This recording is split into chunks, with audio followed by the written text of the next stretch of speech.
자, 오늘 12절에 보면 무교절의 첫날 곧 유월절 양 잡는 날에 이제 본문의 시작 배경이 나오죠. 유월절 양을 잡는 날에 이런 일이 일어났다는 거죠.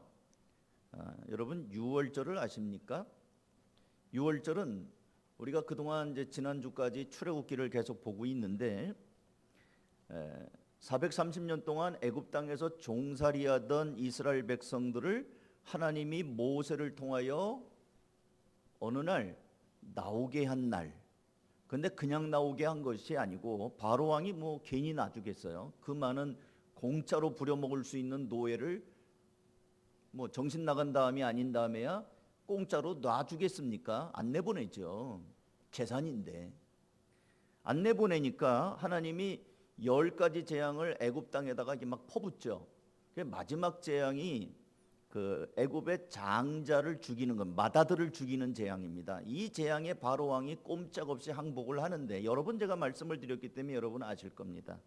근데 같이 살고 있는 이스라엘 백성도 죽으면 안 되잖아요. 그래서 하나님이 너희들은 내가 살려주마. 그런데 특별한 표시를 해야지 살려주마.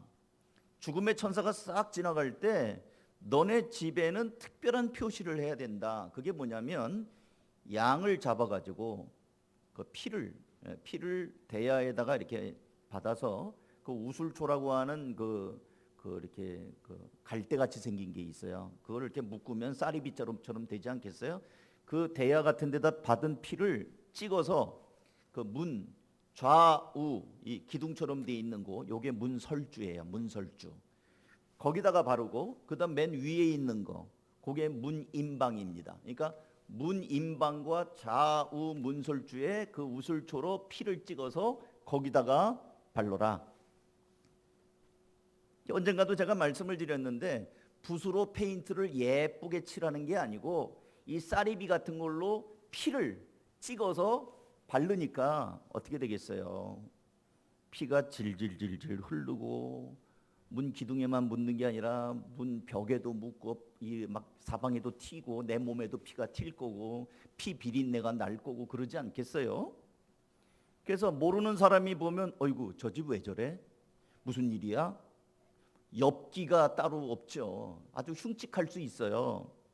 그렇게 하나님이 명령을 하십니다. 그래서 그 문에는 어린 양의 피가 이렇게 묻어 있는 거예요. 그리고 그날 밤 하나님이 말씀하시기를 너희는 이 문 바깥으로 나가지 말아라. 집 안에만 있어라. 그리고 아까 잡은 양은 고기는 너희들이 먹어라. 집에서 고기를 다 같이 먹고 또 고기만 먹으면 그러니까 나물, 쓴 나물이랑 같이 그 고기를 먹어라. 그리고 집 밖으로 나가지 마라. 근데 그날 밤에 죽음의 천사가 애굽 땅을 싹 쓸어가지고 모든 맏아들을 다 죽여버렸어요.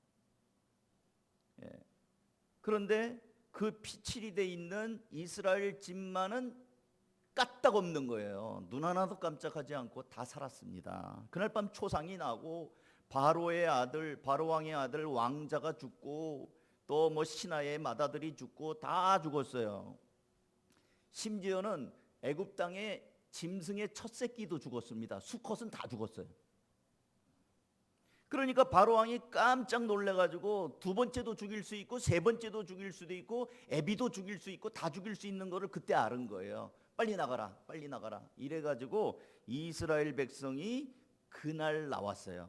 그래서 그 날을 하나님께서 너희들이 이제 애굽 땅에서 나와서 새로운 나라가 되었다. 국가 창건일이 된 거예요. 우리나라 개천절처럼 너희들이 이제부터 종이 아니고 너희들은 이제부터 이스라엘 새로운 나라가 되었다. 국가 창건일이 된 거예요. 그 날을 기념해라. 요게 유월절입니다.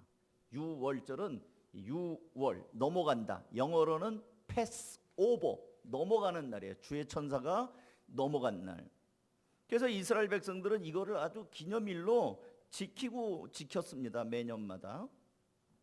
그리고 지키면서 이제 그날을 의미 있게 보냈는데 이거 세 번역으로 출애굽기 12장 27절 그러면 여러분들은 그들에게 이것은 주님께 드리는 유월절 제사다. 주님께서 이집트 사람을 치실 때에 이집트에 있던 이스라엘 자손의 집만은 그냥 지나가셔서 우리의 집들을 구하여 주셨다 하고 이르십시오. 백성은 이 말을 듣고서 엎드려 주님께 경배를 드렸다. 그래서 이 날을 이스라엘 백성들은 예배하고 기념일로 지켰어요. 근데 여러분, 지키는 게 중요한 게 아니라고 말했죠. 제가 지난주에도. 의미를 알아야 되는 거예요. 유월절의 의미는 그 피에 있어요. 어린 양의 피, 그럼 이스라엘 백성들이 다 살았냐? 제가 잘 모르겠어요. 왜냐하면 시키는 대로 안 하는 사람도 있거든요. 어디든지 꼭 삐딱하는 사람들이 있어요. 이스라엘 사람들 중에도 하나님이 그렇게 해. 그래갖고 안 하는 사람들은 죽었을 거예요. 이 목사님들끼리 우스개로 농담하는 소리가 있습니다. 광고를 성도들이 잘 안 듣잖아요. 출애굽하는 날 광고 못 들어서 못 나간 사람도 있다고 그러는 농담을 해요. 예? 나가자 그랬는데 안 나가. 왜 안 나갔더니 못 들었는데요. 그러니까 이스라엘 백성이라고 사는 게 아니고 그 문에 피가 발라져 있느냐, 발라져 있으면 살고 안 발라져 있으면 죽는 거예요. 그러니까 이 유월절은 어린 양의 피가 중요해요. 근데 세례 요한이 예수님을 보면서 제일 먼저 한 말이 뭐예요? 요한복음 1장 12절. 보라, 세상 죄를 지고 가는 하나님의 어린 양이로다. 예수님이 하나님의 어린 양이에요. 그래서 오늘 유월절 날 이스라엘 백성들은 유월절을 지키는데 예수님은 유월절을 지키면서 지금 뭘 하는 거냐면 제자들을 다 이렇게 같이, 여러분 우리 그 최후의 만찬 그림 있잖아요. 최후의 만찬을 연상하시면 돼요. 12 제자와 함께 이제 그 유월절 날 예식을 하면서 이제 빵을 잘라서 제자들에게 이제 축복기도 감사기도 하고 제자들에게 나눠 주시면서 받아 먹어라. 이것은 너희를 위한 유월절 내 몸이다. 양 고기 먹잖아요. 내 몸이다. 내 몸으로 알고 먹어라. 상징이다. 그렇게 얘기를 해요.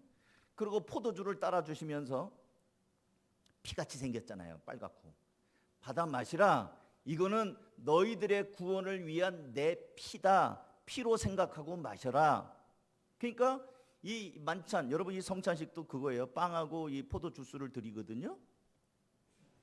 예수님의 몸, 예수님의 피로 생각하고 묵상하면서 내가 모신다는 뜻으로 하라는 거예요.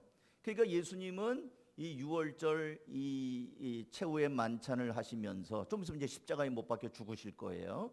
그 직전에 이걸 하면서 이제 이 성찬은 내가 너희들을 위하여 희생하는 것이니까 너희들 이거 먹고 마시면서 나랑 온전히 연합하자. 그렇게 말씀을 합니다.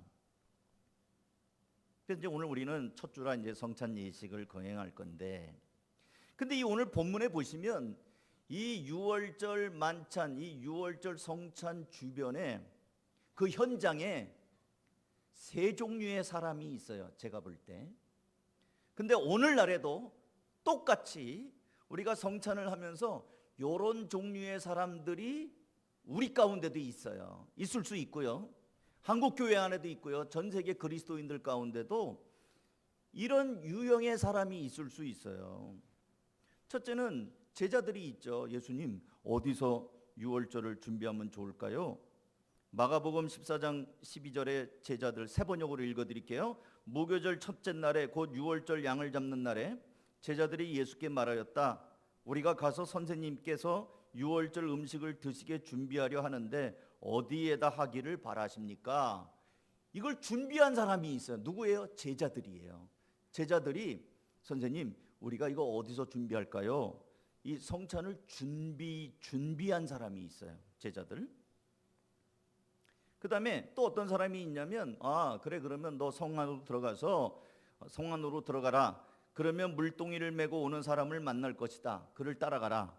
그리고 그가 들어가는 집으로 가서 그 집주인에게 말하기를 선생님께서 하시는 말씀이 내가 내 제자들과 함께 유월절 음식을 먹을 내 사랑방이 어디 있느냐 하십니다 하여라. 그리하면 너희에게 방을 준비해 줄 것이다. 집주인이 있어요. 이 12명, 예수님까지 13명이 와서 최후의 만찬을 할 수 있도록 다락방을, 사랑방을, 이렇게 넓은 장소를 제공한 집주인이 있습니다. 그 사람이 싫어요, 안 돼요, 딴 데 가서 알아보셔. 그러면은 이거 못해요. 집주인이 있어요. 그 다음에 이제 같이 유월절 만찬을 하는 가운데서 예수님이 무슨 생각이셨는지, 내가 진정으로 너희에게 말한다. 너희 가운데 한 사람, 곧 나와 함께 먹고 마시는 사람이 나를 넘겨줄 것이다 라고 말씀을 합니다. 그러니까 제자들이 걱정이 돼가지고, 주님, 나는 아니지요? 나는 아니지요? 하고 예수님에게 서로 얘기를 해요. 너희 중에 하나가 나를 팔 것이다 그랬더니, 누가요? 난 아니지요 주님. 설마 나는 아니겠지요? 그랬더니 예수님이 20절, 그는 12 중에 하나로서 나와 함께 같은 대접에서 빵을 적시고 있는 사람이다. 인자는 자기에 관하여 성경에 기록되어 있는 대로 떠나가지만 인자를 넘겨주는 그 사람에게는 화가 있다. 그 사람은 차라리 태어나지 않았더라면 자기에게 좋았을 것이다. 나를 파는 사람이 있다라고 말합니다. 그러니까 이 성찬 현장에 예수 팔아먹는 사람이 있어요. 세 종류의 사람이 있습니다. 하나는 이 성찬을 준비한 제자들이 있고요, 성찬을 할 수 있도록 장소를 제공한 집주인이 있고요, 그 다음에 그 성찬 현장에서 예수 팔아먹는 가룟 유다가 있습니다. 이 사람들의 모습을 조금 더 자세히 살펴볼게요. 그러면서 그 속에서 오늘을 살아가는 우리들, 이 성찬과 이 주님을 믿는 이 현장에서 우리들의 모습도 한번 진단도 해보고 한번 살펴보기를 원하는 겁니다. 첫째로 성찬 현장의 사람들, 성찬 준비한 제자들이에요. 12절 다 같이 한번 읽어볼까요? 본문 12절 시작. 무교절의 첫날 곧 유월절 양 잡는 날에 제자들이 예수께 여짜오되 우리가 어디로 가서 선생님께서 유월절 음식을 잡수시게 준비하기를 원하시나이까 하매, 제자들이 물어봅니다. 우리가 어디로 가서 선생님께서 유월절 음식을 잡수시도록 준비할까요? 근데 여러분, 12제자가 이구동성으로 말한 게 아니에요. 유월절은 다가오는데 선생님은 아무 말씀을 하지 않으시니 어떤 계획이 있으신지 궁금한 제자가 있을 거 아닙니까? 우리 성도들도 여러분 어떠세요? 교회 돌아가는 일에 대해서 관심이 있는 사람이 있는가 하면 관심 없는 사람도 있어요. 그래서 그냥 어떤 사람은 교회에 늘 마음이 교회에 와 있어요. 오면 가면 보기도 하고 뭐가 달라졌는지도 보고, 또 어떤 사람은 또 이렇게 뭐가 변화된 것도 보고, 어떤 것을 또 내가 교회에서 이런 부분이 모자라네 하면서 마음의 부담을 느끼고 자기가 채우는 사람도 있고, 이런 관심자가 있어요. 관심자. 그런가 하면 어떤 사람은 하나도 몰라. 몇 년을 교회를 다녀도 이 뭐가 변화가 된 걸 잘 모르는 사람이 있어요. 관심이 없으니까. 예수님에 대해서 이 유월절은 다가오는데 이걸 어떻게 해야 되는지를 물어보는 제자가 12명이 다가 아니에요. 아까 있잖아요. 가룟 유다는 팔아먹는 사람이었다고요. 다가 아니에요. 사랑하는 성도 여러분, 사람은 무엇에 관심을 갖느냐에 따라 그 사람이 어떤 사람인지를 알 수가 있습니다. 어떤 공동체든지 남다른 책임감이 있는 사람이 있어요. 근데 그 사람들이 욕도 많이 먹어요. 원래 싫은 소리, 쓴 소리는 이게 열심히 있는 사람들이 많이 먹어요. 그래서 대개 이제 우리 교회 목자, 목녀님들, 또 집사님들, 이런 분들은 하여튼 애를 써요. 남들보다 애를 쓰는데 싫은 소리도 많이 들어요. 내가 왜 이런 소리를 들어야 되나? 내가 왜 이런 일을 해야 되나? 하면서도 어떨 때는 막 속상할 때가 있어요. 근데 그게 어떤 공동체든지 남다른 관심, 남다른 부담감, 남다른 헌신의 마음, 그 주님이 주신 거예요. 복 받는 마음이에요. 근데 그게 힘들어, 사실은. 하나님 나라의 중요한 요소는 관심입니다. 관심. 어떻게 영생을 얻을 수 있을까? 영혼에 대해서 관심을 가진 사람이 주님을 만나요. 한 청년이 주님, 내가 어떻게 하면 영생을 얻으리까? 영생을 궁금해하는 사람이 있어요. 한 영혼에 관심이 있는 사람이 그 영혼을 얻습니다. 영혼 구원이, 누가 영혼 구원을 할 수 있는가? 관심 있는 사람이 영혼 구원을 해요. 남에 대해서 신경 쓰지 않는 사람은 영혼 구원 못합니다. 하나님 나라의 소중함을 알고 주님을 알고 어떻게 하면 저 사람도 예수님을 만날 수 있을까? 사람에 대한 관심이 있는 사람이 영혼을 얻는 거예요. 지금 이 제자들 중에 주님이 유월절, 이 뜻깊은 유월절을 어디서 보낼까요? 예수님께서는 마태복음 7장 6절에서 거룩한 것을 개에게 주지 말고 너희 진주를 돼지에게 던지지 말라고 했습니다. 왜냐하면 그것을 발로 밟고 돌이켜 너희를 찢어 상하게 할까 염려하라. 관심 없는 사람에게는 아무리 귀한 거를 줘도 소용이 없어요. 그래서 안 주십니다. 여러분에게 별로 관심이 없는데 막 주지 않게, 질문이 없는 곳에는 답이 없는 거예요. 영혼에 대해서 목마르면은 하나님 앞에 물어봐야 돼. 어떻게 하면 하나님 저 영혼을 얻을 수 있을까요? 예수님에게 관심이 없고 복음과 은혜에 관심이 없고 오직 관심이 있는 건 돈과 명예, 세속적인 욕망에만 있는 사람은 하나님의 은혜를 경험하지 못합니다. 혹시 여러분들 가운데 나는 왜 이렇게 믿음이 안 생길까? 나 왜 이렇게 기도를 못할까? 믿음이 안 생기는 게 아니고요, 기도를 못하는 게 아니고요, 관심이 있나?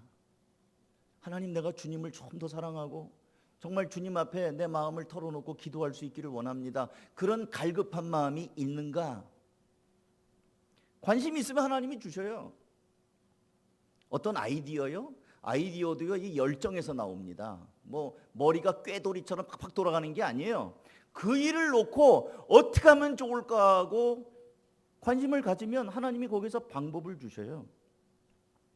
얼마 전에 우리 가정교회 안에서 그 요리를 갖고 설교하는 목사님이 계셔요. 그래서 그분이 참 신기했어요. 어떻게 요리를 가지고 어린이 예배 때 음식을 만들면서 설교를 하는 거예요. 애들이 집중해서 들어요. 그래서 그걸 세미나를 해서 제가 가만히 들어봤어요. 그랬더니 자기가 왜 이렇게 했는지를 쭉 얘기를 하더라고요. 애들한테 설교를 좀 알아먹게 하고 싶은데 애들이 못 알아들으니까 막 장난하고 막 이러니까 이 아이들에게 어떻게 하면 한마디라도 이 귀에 좀 들릴까? 그래가지고 하나님 앞에 기도하다 보니까 하나님이 아이디어를 준 거예요. 거기는 그 사모님이 이 일을 하시는 가운데 있으니까 자기가 아이들을 돌보고 아이들한테 뭘 먹을 걸 만들어주고 이러는 것이 있으면서 해보니까 애들이 좋아하니까 이 설교할 때 이거라도 하나 만들어주면, 스파게티 만들어주면서 이 토마토를 보라. 이 토마토가 나 싫어요. 가만히 있을래 그러면 스파게티가 안 되잖아요. 여러분이 희생하고 또 자신을 깨뜨려야 이게 되는 것처럼 예수님이 그랬다. 뭐 이렇게 가면서 하여튼 애들한테 한마디라도 하려고 하니까 그거 되더라는 거죠. 제가 그걸 들으면서 그분의 설교를 너무 잘했다, 그거보다는 이분이 열정이 있구나, 관심이 있구나, 질문이 있구나. 어디서 해야 되는가요? 주님 어떻게 해야 되는가요? 이 질문이 있을 때 주님께서는 길을 주셔요. 여러분, 길이 열리지 않습니까? 주님께 여쭈시기 바랍니다. 예수님의 이 성찬을 준비한 사람, 예수님께 물어본 사람이었어요. 두 번째 또 우리가 생각할 거는 장소를 제공한 사람입니다. 근데 여기도 좀 특이한 게 있어요. 예수님이 말씀합니다. 13절, 예수께서 제자 중에 둘을 보내시며 이르시되 성 내로 들어가라. 그리하면 물 한 동이를 가지고 가는 사람을 만나리니 그를 따라가서 어디든지 그가 들어가는 그 집주인에게 이르되 선생님의 말씀이 내가 내 제자들과 함께 유월절 음식을 먹을 나의 객실이 어디 있느냐 하시더라 하라. 그리하면 자리를 펴고 준비한 큰 다락방을 보이리니 거기서 우리를 위하여 준비하라 하시니. 집주인 이름이 뭐예요? 안 나와요. 집주인 무명이에요. 아니, 이 많은 사람을 위해서 장소를 제공하고 전기불도 켜야 되고, 오늘날로 말하면 추우니까 난방도 켜야 되고 뭔가 준비를 했을 거 아니에요. 근데 이름을 안 밝히네. 아이고, 예수님도 좀 이름 좀 밝혀주면 어때서? 성경이 우리에게 한결같이 보여주는 거는 귀한 일에 충성하고 봉사하는 사람들의 이름을 밝히지 않아요. 누가 했다, 우리 같으면 광고 내고 현수막이라도 한번 걸고 싶은데 예수님은 그냥 축 환영 어서 오시옵소서, 그럼 밑에다가 황대연 딱 이렇게 쓰면은 나를 좀 드러낼 수 있잖아요. 근데 이 예수님의 최후의 만찬, 역사에 가장 의미 있는 레오나르도 다빈치의 이 그림에 나오는 최후의 만찬을 하는데 이름을 밝히지 않네. 집주인이 이름이 안 나와요. 그러면 내가 장소 안내했습니다. 근데 그 사람도 안 나와. 물동이 메고 가는 사람으로 끝나버려요. 사랑하는 성도 여러분, 성찬 그 현장에 있는 사람, 하나님의 거룩한 구원의 역사의 현장에서 이름도 없이 빛도 없이 그러나 매우 중요한 역할을 감당하는 이 사람을 보면서 저는 이 말씀 준비하면서 많은 생각이 있었습니다. 우리는 어떻게 하나님께 쓰임받고 어떻게 충성하는가? 때때로 남들이 몰라주면 서럽지 않아요? 우리는 진짜 본성이 부패한 죄인이에요. 그래서 인정 욕구도 있고요. 공치사 하고 싶어요.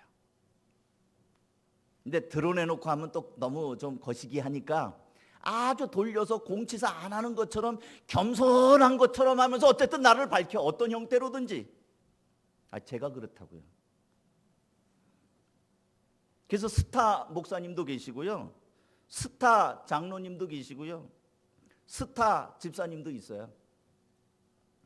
그러나 성경은 우리에게 말합니다. 사람에게 인정받고 박수 받으면 이미 자기 상을 다 받아버린 거예요. 천국 가서 받을 게 없어요. 예수님께서는 우리의 섬김의 자세에 대해서 이렇게 말씀합니다. 누가복음 17장 7절, 너희 가운데서 누구에게 밭을 갈거나 양을 치는 종이 있다고 하자. 그 종이 들에서 돌아올 때에 어서 와서 식탁에 앉아라 하고 그에게 말할 사람이 어디 있겠느냐. 오히려 그에게 말하기를 너는 내가 먹을 것을 준비하여라. 내가 먹고 마시는 동안에 너는 허리를 동이고 시중을 들어라. 그런 다음에야 먹고 마셔라 하지 않겠느냐. 종이 명령한 대로 하였다고 해서 주인이 그에게 고마워하겠느냐. 이와 같이 너희도 명령을 받은 대로 다 하고 나서 우리는 쓸모없는 종입니다. 우리는 마땅히 해야 할 일을 하였을 뿐입니다 하여라. 우리는 종이에요, 주님 앞에. 그런데 나 이렇게 그냥 힘들게 일하고 왔는데 지가 알아서 차려 먹지, 나보고 또 차리라고 그래? 먹어보란 말도 안 해?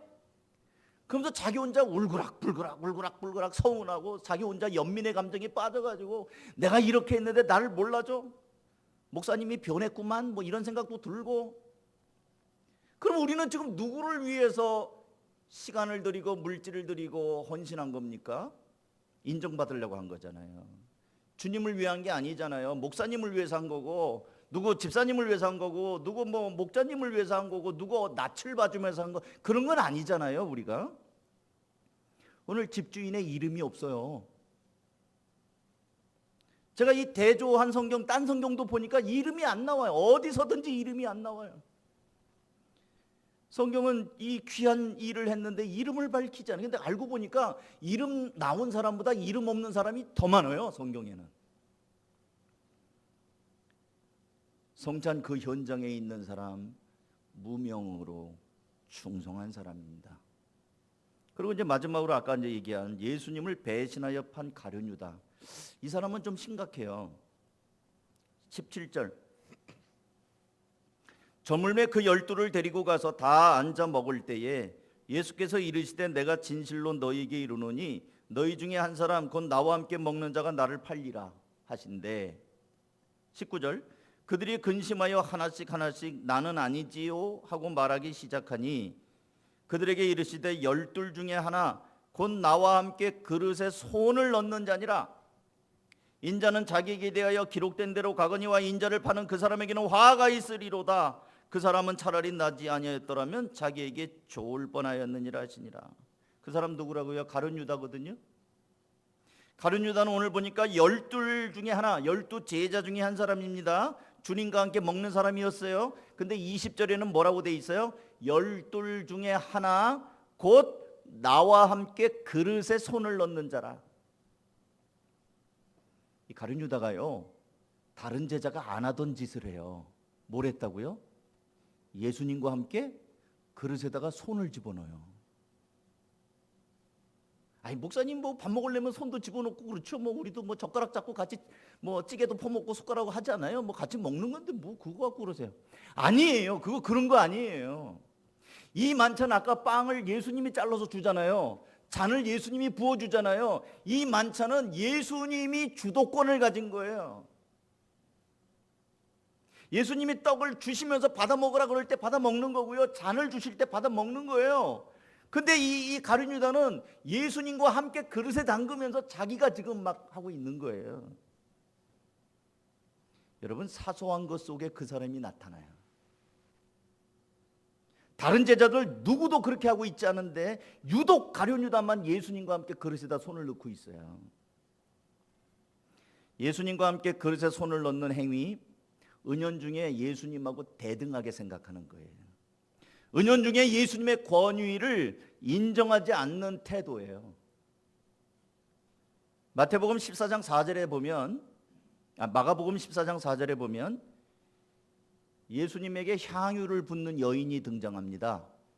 근데 큰 소리를 치면서, 아니 이거 팔아가지고 300데나리온에 팔아서 가난한 사람 줘도 되는데 이게 뭐야 하면서 예수님을 향하여 그 여인을 야단을 치는데, 사실은 예수님 들으라고 예수님에게 비난의 목소리를 담아서 여인에게, 애꿎은 여인에게 막 뭐라고 하는데 그 현장에 예수님이 있었어요. 그러니까 예수님이 너무 마음이 불편해서 마가복음 14장 6절에 가만두어라. 왜 그를 괴롭히느냐? 그는 내게 아름다운 일을 하였다. 여러분, 우리 집안에 어른이 계시면 목소리 높이는 거 아니잖아요. 그죠? 아버지 앞에서 막 야단치고 목소리하고 그러지 않잖아요. 그건 못 빼먹은 사람이나 하는 거지. 예수님이 계신데 거기다 대고 막 자기가 큰 소리 치고 야단치고 막 예수님의 그 그릇에 지가 막 손 넣고, 이런 태도는 예수님을 따르는 제자라고 하면서도 예수님 인정하지 않는 태도예요. 이 가룟 유다는 예수님을 인정한 적이 없어요. 늘 예수님을 무시한 사람이었습니다. 결국 그는 배신자가 돼버리고 천추에 씻을 수 없는 오명을 남기고 최후는 자살로 끝나버리죠. 성찬 그 현장의 사람들, 여러분, 우리 교회에서도 우리가 이제 금년 한 해를 보내면서 조심할 부분이 있어요. 우리는 다 예수님을 믿고 주 안에서 한 형제요 자매입니다. 단지 나보다 나이가 좀 많거나 적거나 그런 차이가 있지, 우리는 다 뭐 사람 위에 사람 없고 사람 밑에 사람 없어요. 목사도 뭐 높은 계급장이 아닙니다. 주님이 세우시기 때문에 말씀을 전하는 거지 내려오면 똑같아요. 그런데 그럼에도 불구하고 어떤 선이 있어요. 세워진 리더십이 있습니다. 주님의 이름으로 세워요. 그래서 성경에는 장로들을 존경하라, 배나 존경할 자로 여겨라, 집사들을 세울 때 존중하라. 특별히 우리 목자와 목녀님들 있잖아요. 잘 존중해 주셔야 됩니다. 잘 존중해 주셔야 돼요. 그분들이 여러분을 위해서 기도하고 애쓰고 수고하거든요. 잘 존중하시기 바랍니다. 그럼 그것을 하나님이 그 복을 나에게 주셔요. 근데 내 사람 내가 위해야 되는 거예요. 제가 우리 정창균 교수님을 존경하는 이유 중에 하나가 사모님을 굉장히 높여주셔요. 우리 아내는 기도를 너무 한다. 우리 아내는 나보다 기도가 더 깊다. 너무 지혜롭다. 이런 식으로 높여주니까 그 따르는 제자들이 전부 다 사모님 그렇게 존경해요. 근데 여러분, 특히 아내 되신 여러분, 자식들 앞에서 자기 남편, 아빠들 권위 세워주셔야 돼요. 애들 앞에서 너희 아버지는 막 하는 거나 꼭 지 아비를 닮아가지고 막 이런 소리하고 그러면요, 애들이 그 아버지를 뭘로 보겠어요. 또 아버지는 엄마를 향해서 꼭 그러니까 어떻게 그렇게 공부 못하는 건 니네 엄마를 닮았냐 뭐 이런 소리 하지 말라고요. 자기 사람 자기가 더 위에 되는 거 아니에요? 교회도 마찬가지입니다. 제가 저를 높이는 거 아니에요. 근데 여러분이 저를 좀 높여주세요. 우리 교회 한번 와보세요. 우리 목사님 너무 좋으세요. 뭐 우리 목사님 뭐 설교도 잘한다고 얘기도 해주시고 우리 교회 오면 정말 끝내줍니다. 뭐 이런 얘기도 막 하라고요. 그래야지. 잘해서 잘하는 게 아니라, 그러면 여러분이 우리 교회를 그렇게 높여주면요, 진짜 그런 줄 알아요. 우리 교회 한번 우리 목장에 꼭 와봐. 우리 목녀님 정말 사람 좋아. 얼마나 우리 목녀님이 따뜻한지, 우리 목녀님 사랑이 넘쳐. 이런 얘기도 자꾸 해줘야 목장이 잘 된단 말이에요. 맨날 그냥 오지 마. 하면 그냥 나는 코가 깨갖고 어쩔 수 없이 오지만 너는 오지 마. 너는 여기 아예 발도 들여놓지 말아라. 그러면 그 집이 뭐가 되겠어요? 사랑하는 성도 여러분, 성찬 그 현장의 사람들을 보니 성찬을 준비한 제자들이 있고요.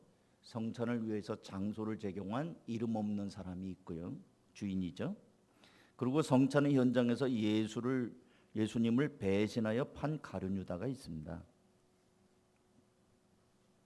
이제 오늘 성찬식은 12월 2022년도의 마지막 성찬입니다.